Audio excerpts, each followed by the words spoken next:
Деструктивті діни ағымдар өздерінің санын көбейту үшін, адам санасын бақылау үшін психологиялық әсер етудің әртүрлі әдістерін қолданады. Оларға келесі белгілерден: ұлттық құндылықтарды, дәстүрлерді, халық тарихын, сондай-ақ мемлекеттің зайырлылық қағидаттарын теріске шығару.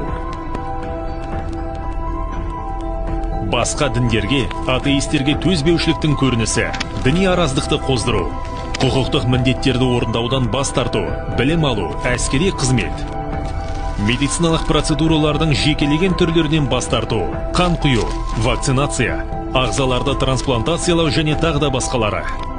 Қазіргі заманғы өнер түрлеріне деген агрессивті көзқарас, балет, музыка, бейнелі өнері және тағы да басқалары.